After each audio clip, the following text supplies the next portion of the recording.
হরে Krishna. Mayapur নিতাইগৌর kitchen থেকে সবাইকে স্বাগতম। আপনারা কেমন আছেন? আশা করি ভগবানের কৃপায় ভালোই আছেন। আজকে আবার নিয়ে এসেছি নতুন একটা ভিডিও। আজকে বানাবো এই যে কাঁঠালের দানা দিয়ে কচু পাতার মধ্যে বড়া। এর জন্য প্রথমে আমি কাঁঠালের দানাগুলিকে একটু সিদ্ধ করে নিয়েছি। দেখুন কাঁঠালের দানাগুলি সিদ্ধ হয়েছে, ভালোভাবে সিদ্ধ করে নিয়েছি। আর এখানে একটু মশলা নিয়েছি, কাঁচা লঙ্কা কুচি, আর এখানে একটু লঙ্কার গুঁড়ো, এখানে একটু হিং গুঁড়ো, একটু হলুদ গুঁড়ো, একটু সাম্বার, একটু ধনের গুঁড়ো, আর একটু চিনি। এটা আমি সব মশলাগুলি এই কাঁঠালের দানার মধ্যে দিয়ে দিচ্ছি।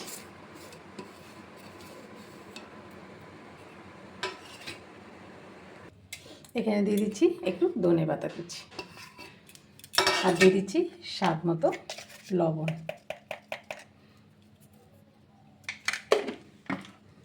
আর এখানে সর্ষের তেল দিয়ে দিচ্ছি, বেশি করে একটু তেলটা দিলে সর্ষের তেলটা খুব সুন্দর, ভিতরটা একদম খুব তেলে খুব সুন্দরই হয়। এখন আমি হাত দিয়ে ভালোভাবে মেখে নিচ্ছি।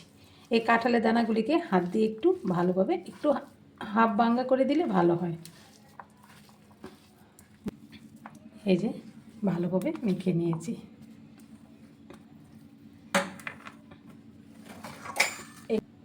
এখানে আমি কচু পাতা নিয়েছি। দেখুন কচু পাতাগুলিকে ধুয়ে আমি পরিষ্কার করে একটু লবণ মেখে রেখেছি। এখন এর মধ্যে আমি পাতার মধ্যে মুড়িয়ে নেব এই বড়াগুলো। এই যে মাঝখানের শীটটা এটা আমি ফেলে দিচ্ছি, ফেলে দিয়ে একটু যেহেতু নুন মেখেছি একটুই করে নিচ্ছি। এই যে এই মাঝখানের শীটটা ফেলে দিলে খুব সুন্দর হবে, কারণ ভাজা গেলে এটা শক্ত অংশটা তো ভালোভাবে ভাজা হবে না। এই যে এরকমভাবে আমি সব শীটগুলি ফেলে দিচ্ছি।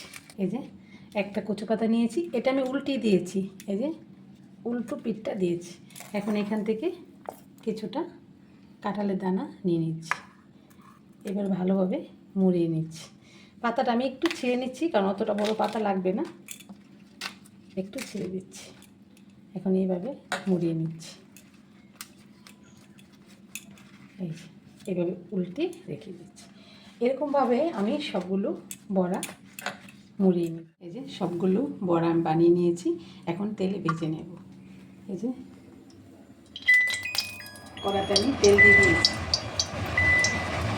এটা সর্ষের তেল দিয়ে বড়াটা খুব ভালো হয়, এই জন্য আমি সর্ষের তেল দিয়েছি। সর্ষের তেলটা গরম হয়েছে, এখন আমি এক এক করে বড়া দিয়ে দিচ্ছি।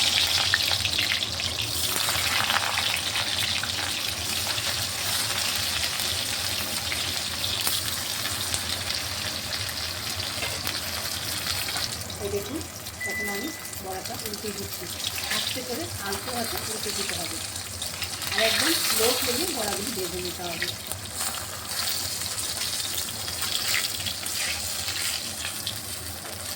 এই দেখুন বড়াগুলি লো ফ্লেমে লাল লাল করে ভেজে নিয়েছি, আর অল্প আছে। এই যে আর উপরে পাতাটা একদম মচমচ হয়ে গেছে, একদম মানে করা হয়েছে। এরকমভাবে আপনারা যদি ভেজে নেন, গরম রাইসের সাথে আর কিছুই লাগবে না, ভগবানকে ভোগ লাগিয়ে প্রসাদ পেতে পারবেন। এরকম মুখে পাকিয়ে দিয়ে দিচ্ছি, এখন আমি নামিয়ে দিচ্ছি। দেখুন রেডি হয়ে গেল কাঁঠাল বিচি দিয়ে কচু পাতার বড়া। আর দেখুন এই পাতাগুলি কি সুন্দর মচমচ হয়ে গেছে। এরকমভাবে আপনারা একদিন ট্রাই করবেন, ট্রাই করে ভগবানকে গরম রাইসের সাথে ভোগ লাগিয়ে প্রসাদ পেয়ে দেখবেন ভগবানের প্রসাদ কেমন লাগে, কতই না ভালো লাগে। এই কাঁঠালের দানাটা কত রকম রান্না করা যায়। তাহলে আজকে ভিডিও এখানেই শেষ। আপনারা সব ভালো থাকবেন, সুস্থ থাকবেন, আবার দেখা হচ্ছে পরের ভিডিওতে। হরে কৃষ্ণ।